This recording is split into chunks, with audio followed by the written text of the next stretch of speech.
তামিম দারি একজন সাহাবী, কি নাম? তামিম দারি রাদিয়াল্লাহু আনহু। তিনি একবার 30 জন বা 40 জন সাথীকে নিয়ে সাগরে সফর করতে শুরু করলেন। প্রচণ্ড ঝড় আসলো, সাগর তাদেরকে প্রায় 1 মাস সমুদ্রের মধ্যে ঘুরালো। এক পর্যায়ে একটা দ্বীপে তারা নোঙর করতে পারলেন। সেই দ্বীপে তারা একটা প্রাণীকে দেখতে পেলেন, যেই প্রাণীর গায়ে প্রচুর লোম ছিল। কি ছিল? লোম। এত বেশি লোমকূপ যে তার চেহারা কোনটা আর পিছন দিক কোনটা এটা আইডেন্টিফাই করা যাচ্ছে না। এবং বিস্ময়কর বিষয় হচ্ছে এই প্রাণী কথা বলা শুরু করলো। তারা বলল, তোমরা কারা? তারা বলল, আমরা আরব থেকে এসেছি। এরকম কিছু কনভারসেশন হলো। তখন সেই প্রাণী বলল, তোমাদের অপেক্ষা করছে একজন ব্যক্তি, আমার সাথে আসো। তখন এই 30 জন বা 40 জন সাহাবী তারা তামিম দারির সাথে গেলেন। সাহাবী বলছে এই অর্থে যে তারা পরবর্তীতে মুসলিম হয়েছিলেন। এই ঘটনার পরে তারা মুসলিম হয়েছিল, আলহামদুলিল্লাহ। তো তারা গিয়ে দেখলেন শেকল দিয়ে একজন ব্যক্তিকে বাঁধা আছে, যেই ব্যক্তি খুবই শক্তিশালী, তাকে শেকল দিয়ে বেঁধে রাখা হয়েছে। এবং সেই ব্যক্তি তাদেরকে জিজ্ঞাসা করছিল, তোমরা কোত্থেকে এসেছো? তামিম দারি রাদিয়াল্লাহু আনহু তিনি বলছেন, আমরা মক্কা থেকে এসেছি, মদিনা মক্কা থেকে এসেছি। কি উদ্দেশ্যে? এই উদ্দেশ্যে, তোমাদের সেখানে একজন ব্যক্তি আছে মুহাম্মদ, তার কি খবর? তামিম দারি রাদিয়াল্লাহু আনহু বলছেন, তার খবর হচ্ছে বালতির মতো। কিসের মতো? বালতির মতো। কখনো তিনি বিজয় লাভ করছেন, কখনো আবার মুশরিকরা বিজয় লাভ করছে। মানে বদরের যুদ্ধে তিনি জয়লাভ করেছেন, উহুদের যুদ্ধে আবার মুশরিকরা মুসলিমদেরকে বিপর্যয়ের সম্মুখীন করেছে। জিজ্ঞাসা করলেন, তাবারিয়া হ্রদ চেনো? তিনি বলছেন, হ্যাঁ চিনি। তাবারিয়া হ্রদে কি পানি আছে? তামিম দারি রাদিয়াল্লাহু আনহু বলছেন, হ্যাঁ পানি আছে। এই ব্যক্তি তখন বলছে, অতি শীঘ্রই সেখানে কোনো পানি থাকবে না। আবার প্রশ্ন করছেন, বাইসানের খেজুর গাছের নাম শুনেছ? তামিম দারি বলছেন, শুনেছে। সেখানে কি খেজুর আছে? তামিম দারি বলছেন, প্রচুর খেজুর আছে। এই ব্যক্তি বলছে যে অতি সত্বর সেখানে কোনো খেজুর থাকবে না। এরকম কিছু কথা বলার পরে তামিম দারি তাকে জিজ্ঞাসা করলেন, আপনি কে? এত প্রশ্ন জিজ্ঞাসা করছেন, তুমি কে? তোমার পরিচয় দাও। তখন এই ব্যক্তি বলছিলেন, আমার পরিচয় তোমরা খুব শীঘ্রই জানতে পারবে। অতি শীঘ্রই আমি এই শেকল থেকে মুক্ত হব এবং পুরো পৃথিবীতে আমি 40 দিন রাজত্ব করব। কতদিন? 40 দিন। তবে মক্কা এবং মদিনায় আমি প্রবেশ করতে পারবো না, কারণ সেখানে প্রবেশ করতে ধরলেই দেখা যাবে আল্লাহর ফেরেশতারা খোলা তরবারি হাতে মক্কা মদিনা পাহারা দিচ্ছে। তবে আমি আমার পরিচয় জানিয়ে দিচ্ছি, আমি হচ্ছি তামিম দারি রাদিয়াল্লাহু আনহু। তিনি এসে এই ঘটনা নবী সাল্লাল্লাহু আলাইহি ওয়াসাল্লামকে বললেন। বলার পরে নবী সাল্লাল্লাহু আলাইহি ওয়াসাল্লাম তার চেহারাটা উজ্জ্বল হয়ে উঠল। তিনি মিম্বরে দাঁড়িয়ে বললেন, আমি কি তোমাদেরকে বলিনি এইরকম একটা সত্তার কথা, এমন একটা ভয়ঙ্কর ফিতনার কথা? সাহাবীরা বললেন, হ্যাঁ আপনি বলেছিলেন। তামিম দারি আজকে সেটাই দেখে এসেছে, তোমাদেরকে সেই ঘটনা সে ব্যক্ত করছে। এখান থেকে আমরা বুঝতে পারলাম যে একটা দ্বীপের মধ্যে বন্দী ছিল বা আছে, হয় ছিল বা আছে। এখন ছিল না এখনো আছে, এর উত্তর খুঁজতে হলে আরেকটা হাদিস দেখতে হবে। এটা কোন হাদিস? সহিহ মুসলিমের। নবী সাল্লাল্লাহু আলাইহি ওয়াসাল্লাম মদিনায় বসবাস করছেন, মক্কা থেকে হিজরত করে মদিনায় এসেছেন। মদিনায় মাশাআল্লাহ তিনি ইসলামিক রাষ্ট্র প্রতিষ্ঠা করেছেন। বদরের যুদ্ধ হয়েছে, উহুদের যুদ্ধ হয়েছে, খন্দকের যুদ্ধ হয়েছে। ইসলামের একটা পুরো খিলাফা স্টেট যেটা আমরা বলি সেটা কায়েম হয়েছে। এর মধ্যে খবর এলো এক মায়ের একটা সন্তান হয়েছে, এই সন্তানটার সাথে যে আলামত এগুলো মিলে যাচ্ছে। ঠিক আছে, এই সন্তানের নাম হচ্ছে ইবনে সাইয়্যেদ। কি নাম? ইবনে সাইয়্যেদ। তো নবী সাল্লাল্লাহু আলাইহি ওয়াসাল্লাম ওমর রাদিয়াল্লাহু আনহু এবং অন্যান্য সাহাবীদের কিনে ইনভেস্টিগেট করতে গেলেন। ইনভেস্টিগেট করতে গিয়ে তাকে ডাকলেন। ইবনে সাইয়্যেদকে ডেকে বললেন, তার চুলগুলো কোঁকড়ানো ছিল চুলের মতোই, চোখের মধ্যে একটু সমস্যা ছিল, কারণ আমরা জানি ডান চোখে একটু সমস্যা থাকবে। আঙ্গুর কালার দেখেছেন? আঙ্গুর, চোখটা অনেকটা আঙ্গুরের মতো হবে, ফোলা। ইবনে সাইয়্যেদের কাঠামোটা মিলে যাচ্ছিল। নবী সাল্লাল্লাহু আলাইহি ওয়াসাল্লাম তাকে ডেকে বললেন, তুমি কি দেখো? ইবনে সাইয়্যিদ বলছে আমি আরশ দেখি। কি দেখি? আরশ বোঝেন তো? আচ্ছা, এখানে আরশের কথা যেহেতু এসেই গেছে, একটা কথা বলে দেই যে নবী সাল্লাল্লাহু আলাইহি ওয়াসাল্লাম একটা হাদিসে বলেছেন, কিতাবুত তাওহীদ গ্রন্থের মধ্যে আছে, আমরা যে পৃথিবীতে বসবাস করছি, এই পৃথিবী থেকে প্রথম আসমান মানে পুরো মহাবিশ্ব এর দূরত্ব হচ্ছে 500 বছরের রাস্তা। কত বছর? এভাবে দ্বিতীয় আসমান থেকে তৃতীয় আসমানের ডিস্টেন্স 500 বছরের পথ। কত বছর? এভাবে চতুর্থ, পঞ্চম, ষষ্ঠ, সপ্তম এই 7 আসমানের প্রত্যেক আসমানের ডিস্টেন্স হচ্ছে 500 বছরের রাস্তা। এর উপরে আছে কুরসি। কি আছে? ওয়াসিআ কুরসিয়ুহুস সামাওয়াতি ওয়াল আরদ।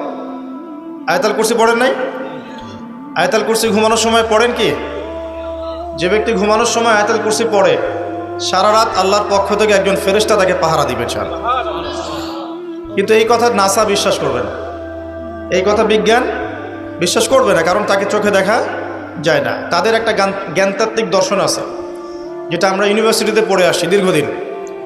সেটা হলো, যা চাক্ষুষ দেখা যায় না এগুলোতে বিশ্বাস করতে নাই। পরীক্ষা নিরীক্ষা পর্যবেক্ষণের মাধ্যমে যখন কোনো সিদ্ধান্ত পাওয়া যাবে সেটাই জ্ঞান, এছাড়া জ্ঞানের কোনো অস্তিত্ব নাই। স্কুল থেকে শুরু করে পিএইচডি ডিগ্রি পর্যন্ত এই দর্শনের উপর ডিপেন্ড করে শিক্ষা নিচ্ছি আমরা সবাই। এখন যা দেখি না বিশ্বাস করব না। এই কারণে পশ্চিমার আল্লাহকে বিশ্বাস করে না, আল্লাহকে দেখা যায় না। ফেরেশতাকে বিশ্বাস করবে না, বলবে যে বোগাস কথাবার্তা। কোথায় ফেরেশতা দেখা যায়? যা দেখি না বিশ্বাস করবো কেন? আখেরাত দেখি না কেন বিশ্বাস করব? জান্নাত জাহান্নাম দেখি নাই কেন বিশ্বাস করব? জিন জাতি দেখি নাই কেন বিশ্বাস করব? আত্মা বা রুহকে দেখেছেন? রুহ বা আত্মা যেটা নিয়ে চলাফেরা করছেন দেখেছেন? কেন বিশ্বাস? কবরের আযাব কেন বিশ্বাস করব? এই কারণে তাদের দর্শন যেহেতু প্রোটেস্ট্যান্ট ভার্সনের জ্ঞানে বিশ্বাস করে, চাক্ষুষ দর্শন যেটা সেটাই জ্ঞান, এর বাইরে জ্ঞানের কোনো অস্তিত্ব আছে এটা বিশ্বাস করে না। এই কারণেই তারা ইমানের 6 পিলারের কোনো পিলারে বিশ্বাস করে না। আর ইমানের 6 পিলারই কিন্তু গায়েব। গায়েব না? আল্লাহ বিশ্বাস, ফেরেশতায় বিশ্বাস, নবী রাসূলগণ, আসমানি কিতাব, পরকাল, তাকদীর, এগুলো কি দেখা যায়? এমনকি আমরা তো আমাদের নবীজিকেও দেখি নাই, দেখেছি? সাল্লাল্লাহু আলাইহি ওয়াসাল্লাম। আমরা শুধুমাত্র কোরআন দেখছি এবং হাদিসের গ্রন্থগুলো দেখছি, এর বাইরে কিন্তু আমরা কিচ্ছু দেখছি না। তো তারা আবার পরিকল্পিতভাবে তাদের দর্শনটাকে প্রতিষ্ঠা করার জন্যে এবং আমরা যে গায়েবে বিশ্বাস করি এই দর্শনটাকে এলিমিনেট, বাতিল করার জন্যে কিছু শব্দও চালু করেছে। একটা শব্দ মৌলবাদী, একটা শব্দ ধর্মান্ধ। থামেন, ঠিক বেঠিক বলার দরকার নাই, ঠান্ডা মাথায় লেকচার শোনেন। কোরআন সুন্নাহর কথা ঠিক বললেও ঠিক, না বললেও কি ঠিক কিনা বলেন? আচ্ছা, পশ্চিমারা তাদের দর্শনটাকে বাস্তবায়ন করার জন্য, যে আমরা চোখে যা দেখি তাই বিশ্বাস করব, এর বাইরে কিছুই বিশ্বাস করব না, এই দর্শনটাকে সাবিত করার জন্যে এবং আমাদের যে গায়েবে বিশ্বাস, অদৃশ্যে আমরা বিশ্বাস করি, এটাকে এলিমিনেট, বাতিল করার জন্য এই শব্দ দুটো চালু করেছে। যখন আপনি বলবেন আমি বিনা বাক্য ব্যয়ে আল্লাহকে বিশ্বাস করি, মালায়েকা বিশ্বাস করি, নবী রাসূল বিশ্বাস করি, পরকাল, কবরের আযাব, জান্নাত জাহান্নাম সব বিশ্বাস করি, তারা আপনাকে বলবে আপনি ধর্মান্ধ। কারণ আপনি অন্ধভাবে বিশ্বাস করছেন। তো আপনি অন্ধভাবেই বিশ্বাস করছেন। তো আপনি কি প্রমাণ করতে পারবেন জিন জাতির অস্তিত্ব? আপনি কি ল্যাবরেটরিতে বসে বসে, আমরা যে ফিজিক্স, কেমিস্ট্রি, বায়োলজির ল্যাবরেটরিতে করেছি না প্র্যাকটিক্যাল, এই প্র্যাকটিক্যাল কাজগুলোর মধ্য দিয়ে কি আপনি আত্মার অস্তিত্ব প্রমাণ করতে পারবেন নাকি? যারা হার্ট স্ট্রোক করে মারা যাচ্ছে, হচ্ছে না, আমরা কি বলছি? হৃদযন্ত্রের ক্রিয়া বন্ধ হয়ে মারা গেছে, ইন্না লিল্লাহি ওয়া ইন্না ইলাইহি রাজিউন, মাইকিং করে বেড়াচ্ছে, তাই না? তো হৃদযন্ত্রের ক্রিয়াটা বন্ধ হলো কিভাবে? এর ভিতরে কিছু একটা তো ছিল যেটা এখন নাই। একটা ডেড বডির মধ্যে কিছু একটা নাই যেটা একজন জীবিত মানুষের দেহের মধ্যে আছে। আপনার দেহে কি আছে যেটা একটা মৃত মানুষের দেহে নাই? বলেন কি নাম এটার? এই রুহটা কি পশ্চিমারা কি বিশ্বাস করাতে পারবেন? গিলাতে পারবেন? গিলাতে গেলে বলবে আপনি ধর্মান্ধ। কথা বোঝার চেষ্টা করেন কেন তারা শব্দগুলো ছড়িয়ে দিয়েছে। আর যখন আপনি এই মৌলিক বিষয়গুলো মেনে চলবেন তখন আপনাকে বলবে মৌলবাদী হয়ে গেছে। অথচ এই মৌলিক বিষয়গুলো মেনে না চললে কিন্তু আপনি মুসলিমই হতে পারছেন না। কেউ যদি আত্মায় বিশ্বাস না করে, জিন জাতিতে বিশ্বাস না করে, আপনার আল্লাহ অদৃশ্য বিশ্বাস না করে, আখেরাত অদৃশ্য জগৎ বিশ্বাস না করে, জান্নাত জাহান্নাম, কবরের আযাব, মিজান পুলসিরাতে বিশ্বাস না করে, সে কি মুসলিম হতে পারবে কিনা বলেন দেখি এবার। তাহলে মুসলিম হতে হলে আমাকে আল্লাহর কথা, আল্লাহর বাণীকে চোখ বন্ধ করে বিশ্বাস করতেই হচ্ছে। কোনো কোনো ক্ষেত্রে আল্লাহ পাকের আদেশের সামনে আত্মসমর্পণ করতে হচ্ছে বিনা বাক্য ব্যয়। এক্সাম্পল দিচ্ছি, এই যে ইব্রাহিম আলাইহিস সালামের ছেলেকে বলেছিলেন আল্লাহ পাক, বলেছিলেন, যার ফলশ্রুতিতে আমরা ঈদুল আজহা পালন করি না। আচ্ছা দেখেন, ইব্রাহিম আলাইহিস সালামকে আল্লাহ পাক বলছেন 3 দিন স্বপ্ন দেখিয়ে তোমার ছেলেকে করতে হবে, পরীক্ষা তোমার জন্য একটা। এবং তিনি গিয়ে তার সন্তানকে বলছেন, ইন্নী আরা ফিল মানামি আন্নী আসবাহু, হে আমার সন্তান, আমি স্বপ্নে দেখেছি আমি তোমাকে করছি, ফানজুর মাযা তারা, তোমার রায় কি আমাকে বলো। সন্তান বলছে ইসমাঈল আলাইহিস সালাম, ইয়া আবাতি ফাআল মা তু'মার, হে আমার বাবা, আল্লাহ আপনাকে যা আদেশ করেছেন তাই করুন। সাতাজিদুনি ইনশাআল্লাহু মিনাস সাবিরিন, ইনশাআল্লাহ আপনি আমাকে ধৈর্যশীল পাবেন। এই ছেলের বয়স কিন্তু আমাদের এই ইয়াং জেনারেশনের চেয়ে অনেক কম। যে জেনারেশন রাত 3টায় অ্যালার্ম দিয়ে যে আর্জেন্টিনায় খেলা দেখতে ওঠে, এই জেনারেশনের চাইতে ইসমাইলের বয়স কিন্তু অনেক কম। তার বয়স তখন হয়তো 10 বা 12 বা 14। কি শিক্ষা দিলেন তার পিতা তার মা তাকে, যে আল্লাহর আদেশের সামনে জীবন দিতেও তার কোনো পরোয়া নাই। বলছে, আব্বা আপনি যা স্বপ্ন দেখেছেন, আল্লাহ আপনাকে যা আদেশ করেছেন আপনি করেন। তাহলে কোন শিক্ষার ঘাটতি আমাদের মধ্যে আছে, ভাবতে হবে না এগুলো। ইব্রাহিম আলাইহিস সালাম কিন্তু তার সন্তানকে মানুষ করেন নাই, মনে রাখবেন। তিনি মাঝে মাঝে আসতেন, যাওয়া আসা করতেন, কারণ তার আরেকটা পরিবার ছিল, সারা আলাইহিস সালাম, তার আরেকটা পরিবার ছিল, 2 স্ত্রী। তো তাকে মানুষ করেছেন কিন্তু তার মা হাজারা আলাইহিস সালাম। কোন মা?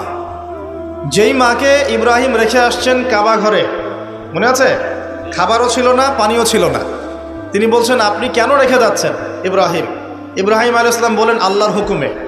এখন এই মা বলছেন যে যদি আপনি আল্লাহর হুকুমে আমাকে রেখে যান, আমাদেরকে রেখে যান, ইনশাআল্লাহ আল্লাহ পাক আমাদেরকে ফেলে দিবেন না। তো এই মায়ের গর্ভ থেকে ইসমাইল হবে না তো কি আমাদের মা বোনদের গর্ভ থেকে ইসমাইল হবে? আমাদের মা বোনরা এখন কি করে? সারাদিন যে মুভিজ, যে সিরিয়ালস, স্বামীকে সম্পত্তির জন্য প্যারা দিতে দিতে স্বামীর হার্ট স্ট্রোক করে ফেলে। বহু স্বামী আছে হারাম খাইতে চায় না, স্ত্রীর পাল্লায় পর হারাম খায়। হ্যাঁ, আমি কিছু প্র্যাকটিক্যাল কথা বলছি। বহু স্বামী আছে হারাম খেতে চায় না, সন্তান সন্ততির স্ত্রীদের চাপে পড়ে তাকে 2 নাম্বারই করতে সে বাধ্য হয়। কেন করে? পরিবারের জন্য করে। আমরা কিন্তু বোকা পুরুষ মানুষ, আমরা যারা আছে আমরা কিন্তু আসলে বোকা জাতি, জানেন? আমার বয়স অনেক কম যদিও আপনাদের চাইতে, তবে আমি কিছু বিষয় ফিল করেছি আমার লাইফে, যেটা আমি মনে করি আলহামদুলিল্লাহ আল্লাহ পাক আমাকে নিয়ামত দিয়েছে। যেমন আমি ফিল করেছি আমার লাইফে যে মানুষের আল্লাহ ছাড়া আপন বলতে কেউ নাই, এটা আমি ফিল করেছি। আল্লাহ পাক ছাড়া একজন মানুষের সত্তাগত আপন, আপনার সত্তা আত্মাগত আপন বলতে আসলে কেউ নাই। যারা আছে আমাদের আশপাশে সবাই সবার স্বার্থে থাকে, সবাই সবার প্রয়োজনে থাকে। প্রয়োজন শেষ হলে আপনাকে চিনবেও না নাকি। আমি যখন ইন্তেকাল করব, এমন হবে 40 দিন পর কেউ আমাদের কবর জিয়ারত করবে কিনা সন্দেহ আছে। এগুলো বাস্তবতা। আর আমরা বোকা কেন জানেন? আমরা এই দুনিয়ার মানুষদের স্বার্থেই, আমার আশপাশের মানুষগুলোর স্বার্থেই সারা জীবন আল্লাহর বিরুদ্ধে চলি, হারাম খাই, সুদ খাই, ঘুষ খাই, দুর্নীতি করে ওদের মুখে হাসি ফোটানোর জন্য। যেই মানুষগুলো আমাকেই চিনবে না পরকালে, দুনিয়াতেই মারা গেলে আমাকে চিনবে না, তো সেই মানুষগুলোর জন্য আমি আল্লাহর বিরুদ্ধে চলে যাই। আমরা বোকা না? আর দেখবেন যেসব পুরুষের সৎ থাকতে চায় তারা শেষ বয়সে খুব একা হয়ে পড়ে। খেয়াল করে দেখেন, যে পুরুষটা সৎ থাকতে চায় শেষ বয়সে গিয়ে দেখবেন তারা খুব একাকিত্বে ভুগছে। আর এখন একটা কমন সমস্যা, এটা অনেক প্রবীণ মানুষ যারা আছেন তারা কিন্তু একাকিত্বে ভোগেন, খুব একাকিত্বে ভোগেন। স্ত্রী দেখছে না, সন্তান খোঁজ খবর নিচ্ছে না, বন্ধু বান্ধবরা নাই, হ্যাঁ, বৃদ্ধাশ্রমে গিয়ে পড়ে আছে। পরিবারগুলোতে এখন পুরুষ নির্যাতন বেরোচ্ছে আর কি। হ্যাঁ, কথা একটু ভিতর থেকে বোঝার চেষ্টা করবেন। হ্যাঁ, নারী নির্যাতন তো আছেই, আমরা জানি। এমন দুশ্চরিত্রের লম্পট অনেক পুরুষ আছে সমাজে, যৌতুকের জন্য মেয়েদেরকে চাপ দেয়, স্ত্রীদেরকে চাপ দেয়, তাই না? শারীরিক মানসিক নির্যাতন করে না? মেয়েদের প্রতিও চরম নির্যাতন হয়, কিন্তু পুরুষদের উপরেও কিন্তু দিন দিন নির্যাতন বাড়ছে। আমরা কিন্তু এই সেন্সে বোকা হয়ে গেছি। চালাক হব কখন? যখন আমরা আমাদের দুনিয়ার প্রতিটা কাজ আল্লাহর সন্তুষ্টির জন্য করব। দুনিয়ার প্রতিটা কাজ যদি আমরা আল্লাহর সন্তুষ্টির জন্য করি, তাহলে আমরা কারো ব্যবহারে কথায় কষ্ট পাবো না ইনশাআল্লাহ। কারণ আমাদের সলাত, ইন্না সলাতি ওয়া নুসুকি মাহইয়ায়া ওয়া মামাতি, আমাদের সলাত সব স্যাক্রিফাইস, জীবন মৃত্যু কার জন্যে? আল্লাহর জন্য। আল্লাহর কাছে আমার এক্সপেকটেশন থাকবে যে আল্লাহর কাছে আমি চাই, কোনো মানুষের কাছে কোনো এক্সপেকটেশন নাই, তখন আপনি কষ্ট পাবেন না। জীবনে সুখে থাকার দ্য ফিলোসফি অফ হ্যাপিনেস হচ্ছে এটা। জীবনে সুখে থাকার, সুখী হওয়ার, এই দুনিয়ার জীবনে সুখী হওয়ার ফিলোসফি হচ্ছে আল্লাহ ছাড়া কারোর কাছে আশা করেন না। এবং আল্লাহ ছাড়া অন্য কারোর জন্য কোনো কিছু করতে চান না, আল্লাহকে সন্তুষ্ট করার জন্য করতে চান, ইনশাআল্লাহ আল্লাহ পাক আপনাকে সব কিছুই দিবে ইনশাআল্লাহ। সম্মান, মর্যাদা, প্রতিপত্তি, মানুষের ভালোবাসা সবই পাবেন যদি আপনি আল্লাহর হয়ে যান। আমি একটু ভিতরে চলে আসছি আর কি, বাইরে আসে আবার আসেন। তো এই যে কুরসির কথা বলছিলাম, আয়াতুল কুরসি কেন তেলাওয়াত করবেন? কারণ রাত্রেবেলা একজন মালাক বা ফেরেশতা আপনাকে পাহারা দিবে ইনশাআল্লাহ। আর পশ্চিমাদের দর্শন বলে দিলাম, ওরা কিন্তু এই অদৃশ্যের জগতে বিশ্বাস করে না। এই কারণে আমরা যারা অদৃশ্যের জগতে বিশ্বাস করি, আমাদেরকে এইসব সাম্প্রদায়িক শব্দ দিয়ে তারা সারা বিশ্বের বুকে আন্ডারএস্টিমেট করার চেষ্টা করেছে। এগুলো ধরতে হবে ওরা। সামনে আসেন। এখন কুরসির পরে কি আছে? এই কুরসির উপরে আছে একটা মহাসাগর। কি আছে? মহাসাগর। নাসা কি বলেছে এখন পর্যন্ত? এই জন্য আমরা কেউ বিশ্বাস করি না। কালকেই যদি দেখবেন নাসা বলে দেয় হ্যাঁ একটা মহাসাগরের সন্ধান পাওয়া গেছে, পৃথিবী থেকে লক্ষ কোটি আলোকবর্ষ দূরে, নাম দিয়ে দিল যে .FM0000mm2, একটা নাম দিয়ে দিল। ওরা তো এরকম নাম দেয় আর কি, তাই না? বাস তখন কিন্তু দেখবেন সারা বিশ্বের মানুষ চোখ বন্ধ করে বিশ্বাস করবে কি না? আমরা কিন্তু আল্লাহর প্রতি চোখ বন্ধ করে বিশ্বাসের জায়গায় এই পশ্চিমাদের উপর এখন চোখ বন্ধ করে বিশ্বাস করি। কি বুঝেন? এটা কিন্তু শিরক হচ্ছে, এটাও শিরক হচ্ছে। তো একটা কথা মিস করে গেছি, ইব্রাহিম আলাইহিস সালাম করার যে পরীক্ষায় পড়েছিলেন তখন কিন্তু তিনি প্রশ্ন করেননি আল্লাহকে, আল্লাহ একজন মাসুম বাচ্চাকে কেন করব, এর পিছনে যুক্তি কি, এর পিছনে বিজ্ঞান কি, এর পিছনে দর্শন কি, প্রশ্ন করেছিলেন? তিনি একদম সামি'না ওয়া আতা'না, আল্লাহ পাক আদেশ করেছেন, চোখ বন্ধ করে পালন করতে গিয়েছে। ইব্রাহিম আলাইহিস সালাম অন্ধভাবে আল্লাহর আদেশ মেনে চললেন না? আর ইব্রাহিম আলাইহিস সালাম সবচেয়ে বড় মুসলিম না আমি সবচেয়ে বড় মুসলিম? বলেন, কে এই উম্মার নামকরণ করেছেন মুসলিম? সূরা হজ পড়ে দেখেন, হুয়া সাম্মাকুমুল মুসলিমিন। এই হুয়া মানে কে? মিল্লাতে আবিকুম ইব্রাহিম, ইব্রাহিম আলাইহিস সালামের মিল্লাত, তিনি তোমাদের পিতা, যিনি তোমাদের নামকরণ করেছেন কি? মুসলিম। আর আমাদের আদি পিতা হচ্ছেন আদম আলাইহিস সালাম। তো দেখুন প্রিয় ভাইরা, এই মহাসাগরের উপরে আছে কুরসি, যার কথা আমি বলতে গিয়ে এখানে আসলাম। ইবনে সাইয়্যিদ কি বলছে? সে কি দেখে মনে আছে না ভুলে গেছেন? ইবনে সাইয়্যিদ কে? নবী সাল্লাল্লাহু আলাইহি ওয়াসাল্লাম যাকে ইনভেস্টিগেট করছেন মদিনায়, কোথায় একটু খেয়াল রাখেন, তামিমদারি দ্বীপে দেখে আসছেন। কোথায় দেখে আসছেন? দ্বীপে। আর নবী সাল্লাল্লাহু আলাইহি ওয়াসাল্লাম ইনভেস্টিগেট করছেন কোথায়? মদিনায়। আচ্ছা, তো এখন এই ব্যক্তি বলছে আমি আরশ দেখি। নবী সাল্লাল্লাহু আলাইহি ওয়াসাল্লাম বলে আরশ কোথায়? সে বলছে আরশ পানির উপরে। কোথায়? পানির উপরে। তখন নবী সাল্লাল্লাহু আলাইহি ওয়াসাল্লাম বলছেন তুমি তো তাহলে শয়তানের আরশ দেখছো। কার আরশ দেখছে? শয়তানের কিন্তু আরশ আছে, শয়তানেরও কিন্তু একটা আরশ আছে। কোথায় এটা জানেন? সমুদ্রের উপরে। অনেকে বলে যে ভাই বারমুদা ট্রায়াঙ্গেলে আছে নাকি, এটা আমরা জানি না, এভাবে বলা যাবে না, এটা আমরা ব্যাখ্যা করতে পারবো না, আল্লাহ ভালো জানেন।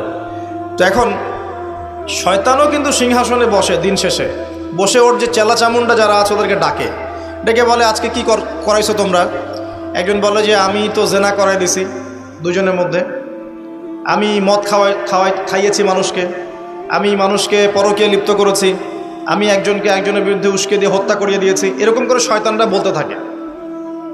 তো ইবলিস বলে না, তোমরা তেমন কোনো কাজ করতে পারো না। ইতিমধ্যে একজন শয়তান এসে বলে যে আমি একটা কাজ করেছি। কি কাজ করেছো?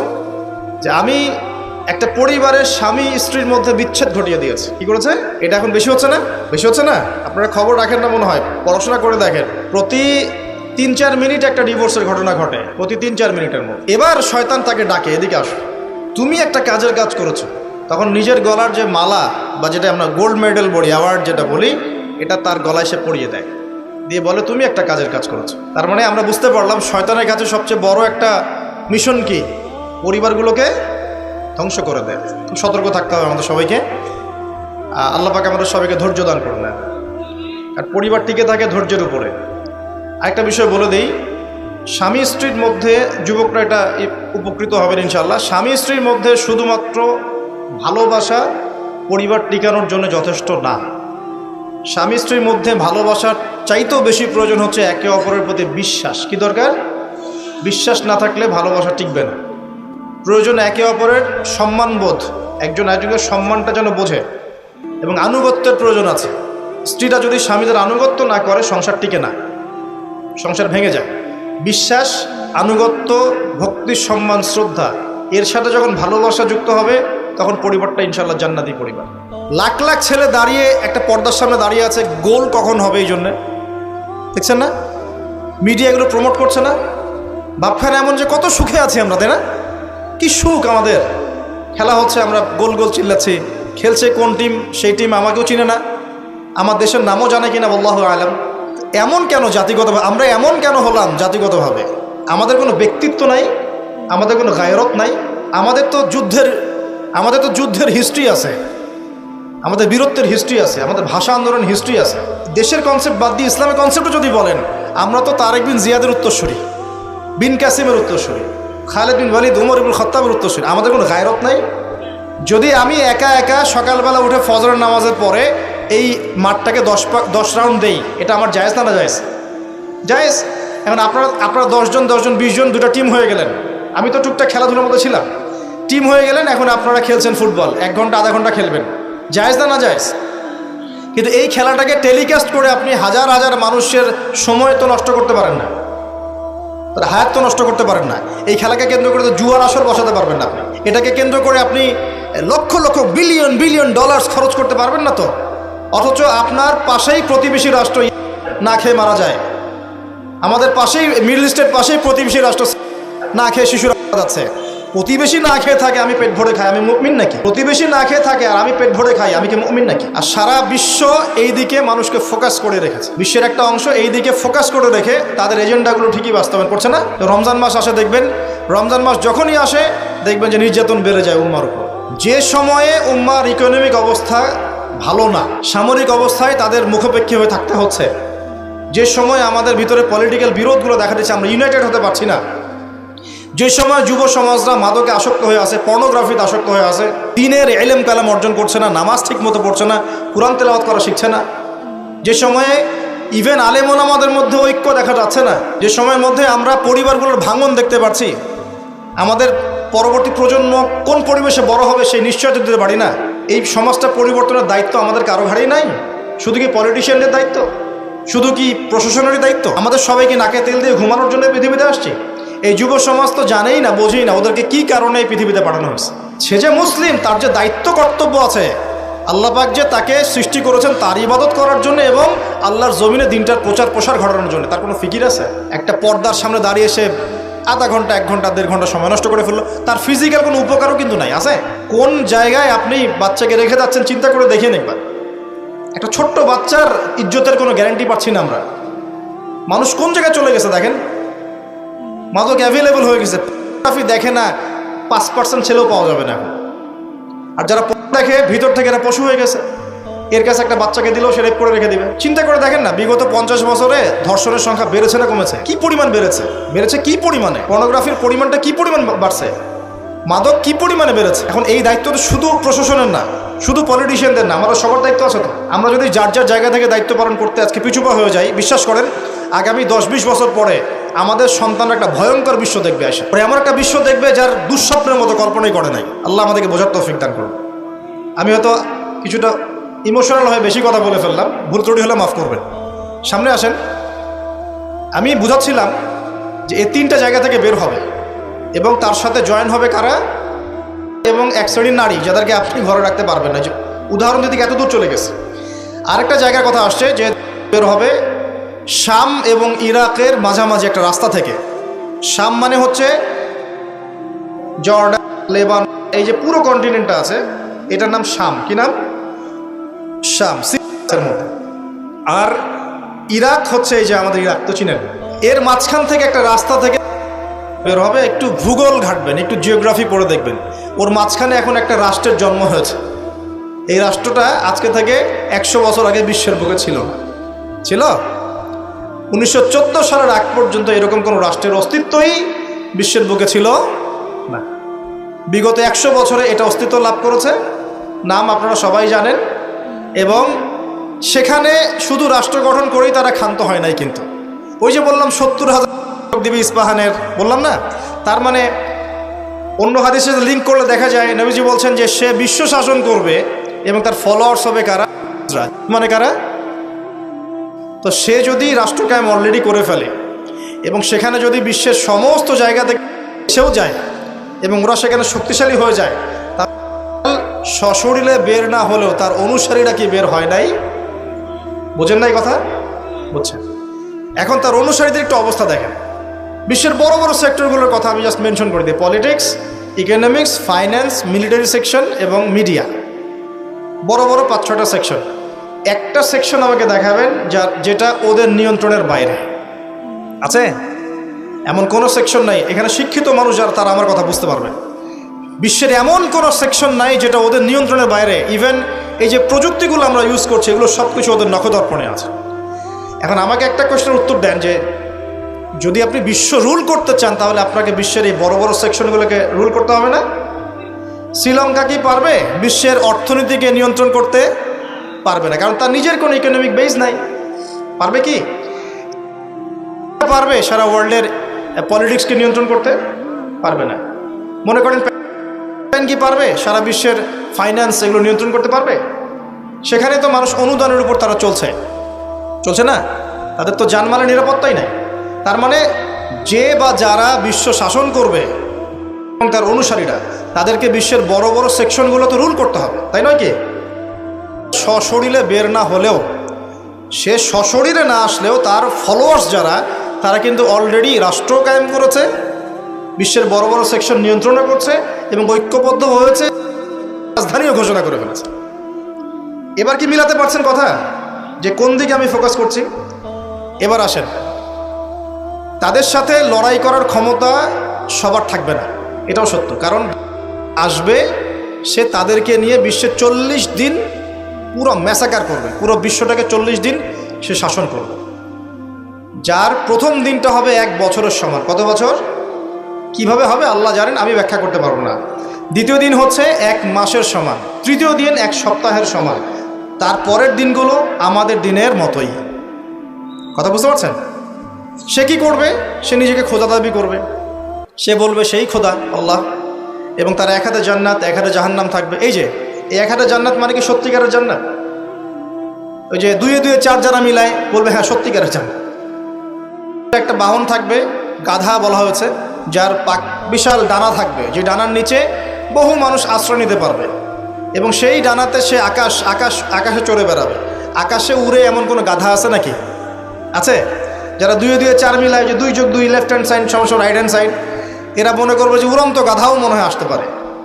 আর যারা ইন্টেলেকচুয়াল থিঙ্কিংস রাখেন তারা বুঝবেন যে হতে পারে এটা এমন কোনো প্রযুক্তি যেটা দিয়ে সে আকাশকে নিয়ন্ত্রণ করবে। হতে পারে অত্যাধুনিক কোনো এয়ারক্রাফট, আল্লাহ ভালো জানেন।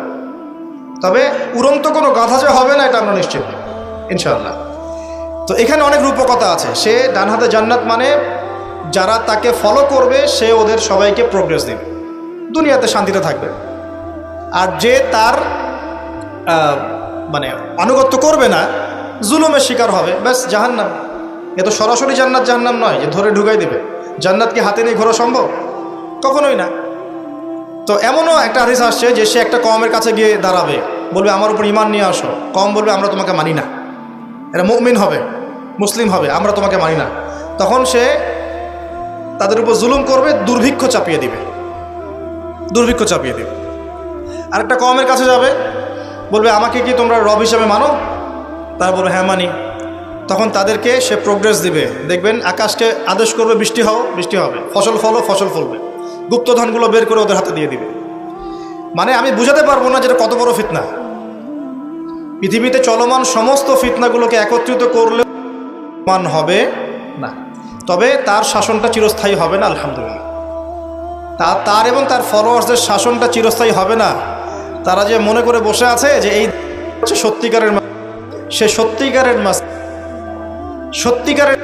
তারাই করার চেষ্টা করেছিল। তার নাম কি? ঈসা আলাইহিস সালাম। তিনি হচ্ছেন সত্যিকার। আল্লাহ পাক তাকে উঠিয়ে নিয়েছেন, তাকে আল্লাহ পাক নামাবেন দামেস্কে, এবং তার হাতেই এই মিথ্যা মাসিহের মৃত্যু লেখা আছে ইনশাআল্লাহ তাআলা। এবং তারপর ঈসা আলাইহিস সালাম তার ফলোয়ার্স বা তার অনুসারীদেরকে নিয়ে বিশ্বের শান্তি প্রতিষ্ঠা করবেন ইনশাআল্লাহ। এটা সামনে আছে, মানে ইতিহাস শেষ হবে, সভ্যতা শেষ হবে নবী ঈসা আলাইহিস সালামের হাতে। এটা কত বছর বাকি আছে এটা আমরা বলতে পারবো না। হতে পারে 100 বছর, হতে পারে 1000 বছর, আমরা জানি না, আল্লাহ ভালো জানেন। কিন্তু একটা জিনিস আপনাকে ফোকাস করতে হবে যে সে সশরীরে বের না হলেও তার অনুসারীরা কিন্তু সারা বিশ্বাসকে শক্তিশালী। এটা আপনাকে বুঝতে হবে।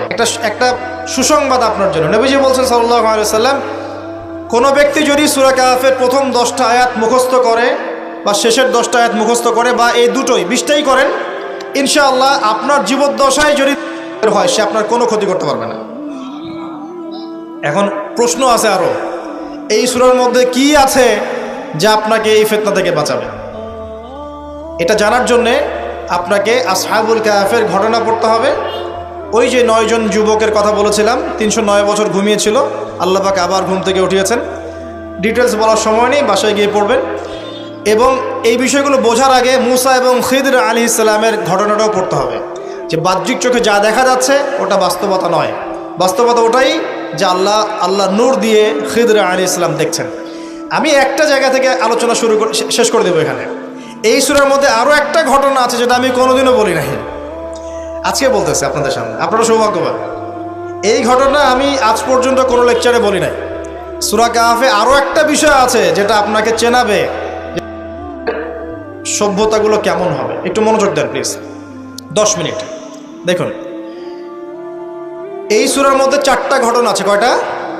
একটা হচ্ছে আসহাবুল কাহফের, একটা যুলকারনাইন আলাইহিস সালাম, একটা মুসা এবং খিদর আলাইহিস সালামের, আর একটা হচ্ছে এই ঘটনা, 2 বন্ধুর ঘটনা যা আমি কোনো লেকচারে এখনো বলি নাই। আল্লাহ পাক এই সূরার মধ্যে একটা বিস্ময়কর ঘটনা বলছে। 2 বন্ধুর। কয়জন বন্ধু? এক বন্ধু প্রচণ্ড ধনী, এমন ধনী যে আল্লাহ পাক তাকে বড় বড় বাগান দিয়েছেন, খেজুরের, আঙ্গুরের, হ্যাঁ, বিশাল বিশাল বাগান। এবং তার মধ্য দিয়ে নদী চলছে। নদী, একটা নদী চলে যাচ্ছে ভিতর দিয়ে, 2 পাশে বাগান। তাহলে কত বড় প্রপার্টি চিন্তা করেন, একটু চিন্তা করেন। আমরা তো বিঘা আর এই যে শতকের হিসাব করি না। আল্লাহ বলছেন যে 2টো বিশাল জান্নাত দিয়েছিলাম তাকে, মানে বাগান দিয়েছিলাম, ফলের বাগান, মাঝখান দিয়ে নদী প্রবাহিত হচ্ছে। এবং প্রত্যেক বছর 2 বার করে এই জায়গায় ফসল ফলতো, প্রচুর ফসল হতো। তো এত ধন সম্পদ পাওয়ার পরে এই বন্ধু, মানে এই ব্যক্তি, তার এক গরিব বন্ধুকে নিয়ে এই বাগানে ঢুকেছে। ঢুকে হাঁটাহাঁটি করছে, গল্পগুজব করছে। গল্পগুজব করার এক পর্যায়ে গিয়ে এই ধনী বন্ধু বলে ফেলছে। কি বলছে? সে বলছে যে আনা আকসারু মিনকা মালা ওয়া আ'আসু নাফারা। হে আমার দোস্ত শোনো, আমি তোমার চাইতে মালে এবং সম্পদে অনেক সেরা। কে বলছে এটা? এই ধনী বন্ধু। আমরা কিন্তু এরকম কথা বলি না। এই ধনী বন্ধু হচ্ছে বস্তুবাদী মানুষ, মানে বাড়ি গাড়ি, টাকা করি, স্ট্যাটাস, এটাই তার কাছে সব কিছু। বুঝতে পারছেন কথা? সে তার বন্ধুকে বলছে তুমি তো গরিব, আমি তোমার চেয়ে অনেক সেরা টাকায়, পয়সায়, ধন দৌলতে। এমন মানসিকতা আমাদের মধ্যে আছে না অনেকের? আচ্ছা, এবার সে আরও বলছে যে ওয়াদাখালা জান্নাতাহু ওয়া হুয়া যালিমুন লিনাফসি। সে তার জান্নাতে প্রবেশ করলো, তার নফসের উপর সে জুলুমও করে বসলো। কিভাবে জুলুম করলো? এভাবে সে বলছে ক্বালা মা আযুন্নু আন তাবিদা হাযিহি আবাদা। কে বলছে এটা? এই ধনী বন্ধু। সে বলছে, হে আমার গরিব বন্ধু শোনো, আমি মনে করি না, আমি বিশ্বাসই করি না, আমি মনে করি না যে আমার এই প্রপার্টি কখনো ধ্বংস হয়ে যাবে। আমি এটা বিশ্বাস করি না। বুঝতে পারছেন? ওই যে আমি পরকালে বিশ্বাস করি না, কিয়ামতে বিশ্বাস করি না, আখিরাতে বিশ্বাস করি না। কোন সভ্যতা বলেন? আচ্ছা, সে বলছে যে মা আযুন্নু আন তাবিদা হাযিহি আবাদা। আমি বিশ্বাস করি না, আমি মনে করি না যে এই প্রপার্টি কখনো ধ্বংস হতে পারে। ওয়া মা আযুন্নু সাআতা কায়িমা।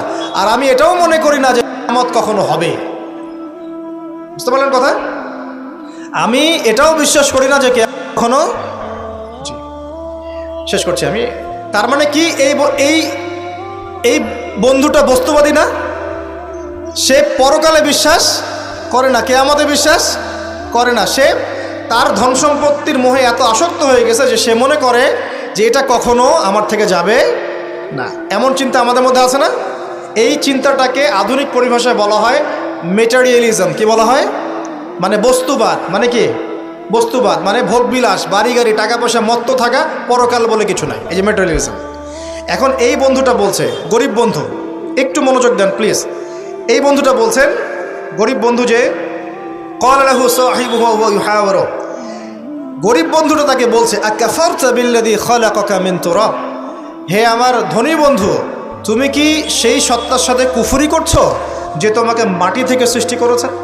সুম্মা মিন নুতফা, এরপর তোমাকে মায়ের গর্ভে নুতফা আকারে রেখেছিলেন, সুম্মা সাওয়াকা রাজুলা, এরপর তোমাকে এই পুরুষের আকৃতি দিয়েছেন, তুমি কি সেই সত্তা আল্লাহকে অস্বীকার করছো? মানে অস্বীকার করার মধ্য দিয়ে তুমি আল্লাহকে অস্বীকার করছো কি?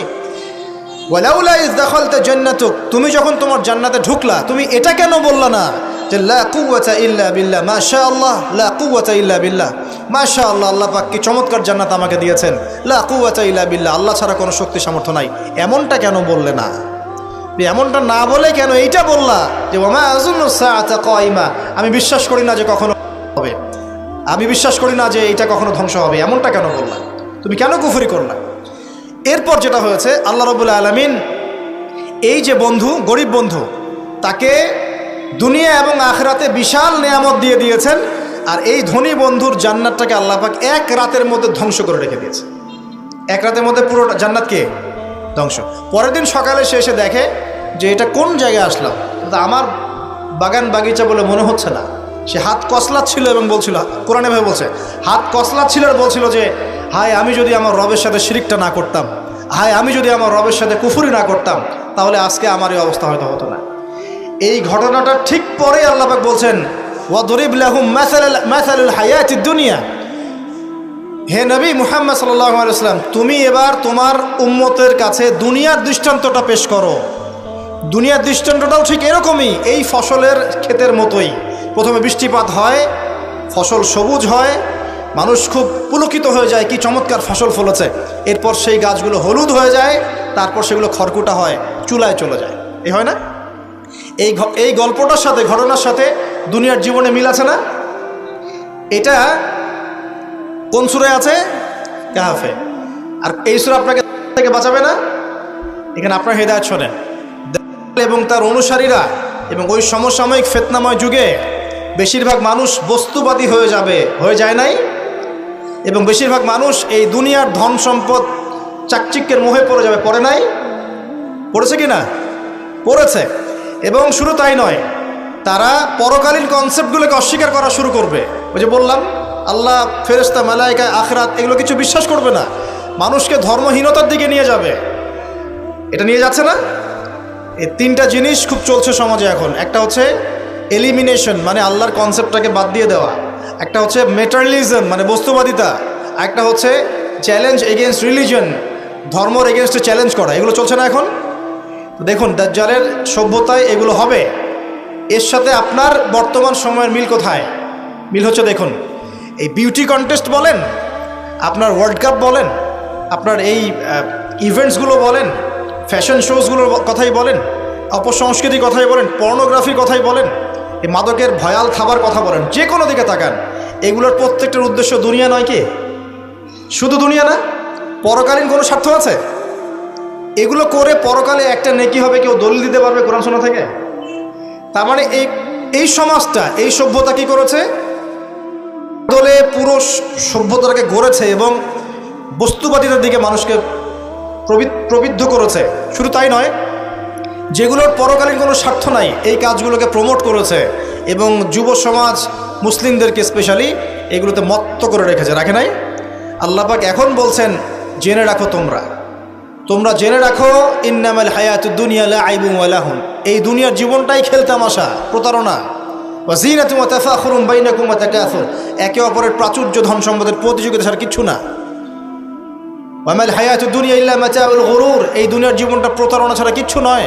আল হাকুমুত তাকাসুর হাত্তা যুরতুমুল মাকাবির, তোমরা প্রাচুর্যের মোহে মোহাচ্ছন্ন হয়ে আছো যতক্ষণ পর্যন্ত না তোমরা কবরে শায়িত হচ্ছ। কাল্লা সাউফা তা'লামুন, অবশ্যই তোমরা জানতে পারবে, কোশ্চিনকালেও নয়, অবশ্যই তোমরা জানতে পারবে। কাল্লা লাতুসআলুন্না ইয়াওমাইযিন আনিন নাঈম, তোমাদেরকে কিয়ামতের দিনে নিয়ামতগুলো সম্পর্কে জিজ্ঞাসিত হতে হবে। সূরা কাহফেই এই হেদায়েতটা আছে। এই দুই বন্ধুর ঘটনা আপনাকে দেখাবে কিভাবে বস্তুবাদী সভ্যতা এবং আল্লাহভীরু সভ্যতার কনফ্লিক্ট হয়। সর্বশেষে আল্লাহর অনুগত সভ্যতার জয় হয়েছে, বস্তুবাদী সভ্যতাকে আল্লাহ পাক ধ্বংস করে দিয়েছেন না? দিয়েছেন।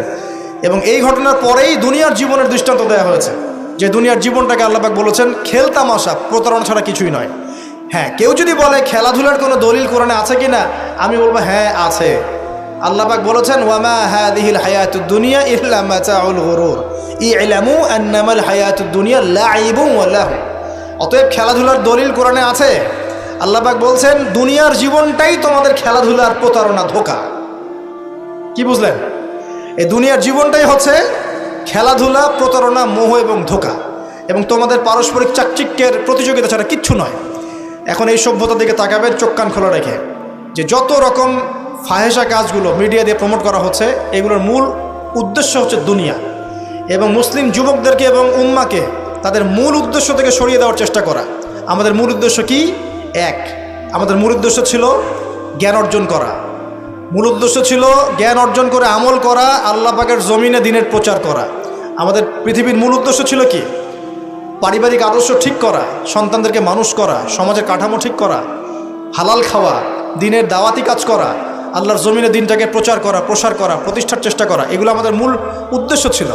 এখান থেকে সরিয়ে এনে আমাদের সবার চোখকে এখন বিভিন্ন আমোদ প্রমোদ ফুর্তির দিকে ফোকাস করে রাখা হয়েছে, এবং এর ফলশ্রুতিতে আমরা আমাদের দুনিয়াতে আসার উদ্দেশ্যটা কিন্তু ভুলে গেছি। প্রিয় ভাইয়েরা, সতর্ক থাকবেন। যে বিষয়টা যতটুকু লিমিট আছে, এই লিমিট ক্রস করতে যাবেন। যতটুকু করা জায়েজ আছে এতটুকু করবেন, যেগুলোতে জায়েজ নাই সেগুলো জায়েজ না। আল্লাহ রাব্বুল আলামিন আপনাদের সবাইকে ইসলামের বেসিক বিষয়গুলোর উপর টিকে থাকার তৌফিক দান করুন।